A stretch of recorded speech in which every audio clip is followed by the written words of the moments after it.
नजर दुनिया पर के आज के इस कार्यक्रम में हम बात करने वाले हैं ईरान और इजराइल के युद्ध के बारे में।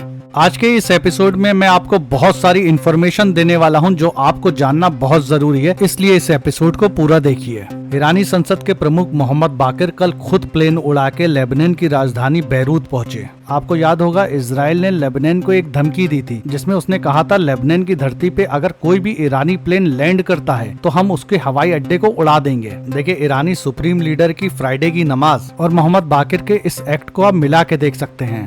दोनों ही इजराइल को ये बताने की कोशिश कर रहे हैं कि हम तुम्हारी धमकियों से डरते नहीं हैं। बैरूत में उन्होंने हिजबुल्लाह के शहीदों के परिवार से मुलाकात की और उन्होंने कहा कि इस्लामिक रिपब्लिक ऑफ ईरान हमेशा प्रतिरोध बलों के साथ खड़ा है, यानी एक्सेस ऑफ रेजिस्टेंस। उन्होंने जनरल कानी के चल रहे प्रोपेगेंडा के बारे में भी बात की। अल मिनार टीवी को उन्होंने बताया अब कानी ठीक हैं और वापस अपनी जिम्मेदारियों पे लौट चुके हैं। अगर आप जनरल कानी के प्रोपेगेंडे के बारे में नहीं जानते तो मैंने इस पे पूरा वीडियो बना रखा है, वो मैं आपको लास्ट स्क्रीन पे दे दूंगा। अभी थोड़े दिन पहले लेबनान की राजधानी बैरूत में इजराइल ने एक एयर स्ट्राइक की थी जिसमें एक चर्च को निशाना बनाया गया था। अभी खबर आ रही है कि उस चर्च में रहने वाले प्रीस्ट और उसकी फैमिली इस इजरायली एयर स्ट्राइक में मर गई है।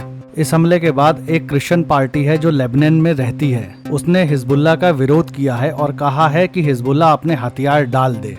इस प्रेस कॉन्फ्रेंस में लेबनान की किसी भी पार्टी ने हिस्सा नहीं लिया है। उधर ईरानी हमलों से डर के अमेरिका ने पहली बार इजराइल में अपना एयर डिफेंस सिस्टम थॉट को इनबिल्ड किया है। इसको मिडिल रेंज मिसाइलों के लिए तैयार किया गया है जो 40 से 150 किलोमीटर की मिसाइल को मार गिराती है। हालांकि इसकी क्षमता 200 किलोमीटर तक भी बताई जाती है। इसराइल का आयरन डोम जो सबसे मशहूर है वो 70 किलोमीटर की मिसाइल को देखते ही मार गिराता है। डेविड स्लिंग जो 1000 किलोमीटर की मिसाइल को इंटरसेप्ट कर लेता है। एरो सिस्टम जो स्पेस से आने वाली मिसाइल को भी इंटरसेप्ट कर सकता है। अब इजराइल के पास ऑलरेडी 3 एयर डिफेंस सिस्टम थे जिसे वो दुनिया में सबसे बेहतर बताता था। 1 अक्टूबर को ईरान ने जो 200 बैलिस्टिक मिसाइल से इजराइल पे हमला किया था उसमें इजराइल का सबसे महंगा एयर डिफेंस सिस्टम जिसका नाम है एरो सिस्टम वो बर्बाद हो गया। IRGC ने एक फुटेज रिलीज करी है जो मैं आपको दिखाता हूँ।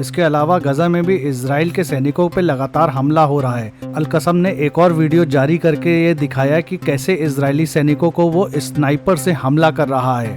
बस कुछ यूट्यूब पॉलिसी की वजह से मैं आपको ये पूरा वीडियो दिखा नहीं सकता, लेकिन अगर आप मुझे एक्स पे ज्वाइन करते हैं तो वहाँ पे मैं ये वीडियो डालता हूँ क्योंकि वहाँ की पॉलिसी यूट्यूब की तरह नहीं है। देखिए हिजबुल्लाह और इजराइल का संघर्ष लगातार बढ़ते जा रहा है। लेबनान पे भी वो गाजा की तरह फास्फोरस बम का इस्तेमाल कर रहा है। इसको दुनिया की अदालतों ने बैन कर रखा है। ये एक ऐसा बम होता है जिससे इंसान की स्किन धीरे धीरे जलती है। हिजबुल्लाह के लड़ाकों ने कहा है अगर इजराइल हमारे सिविलियंस पे अटैक करता है तो अब हम डायरेक्ट इजराइल के सिविलियंस पे अटैक करेंगे। अल मयादीन टीवी के हिसाब से साउथ लेबनान में हिजबुल्लाह ने आज इजराइल के 20 सैनिकों को मार गिराया। ये हमला तब किया गया था जब इजरायली सेना लेबनान के अंदर घुसने का प्रयास कर रही थी, जिसमें अब 25 सैनिकों की घायल होने की भी खबर आ रही है। यूएन के सिक्योरिटी जनरल को इजराइल ने जब से बैन किया है तब से नेतन्याहू और यूएन के बीच में ये जंग जबानी से अब जमीनी होने वाली है, क्योंकि इजरायली सेना लगातार यूएन के शांति सैनिकों को मार रही है। उस पर नेतन्याहू का कहना है कि हमने यूएन को पहले ही खबरदार कर दिया था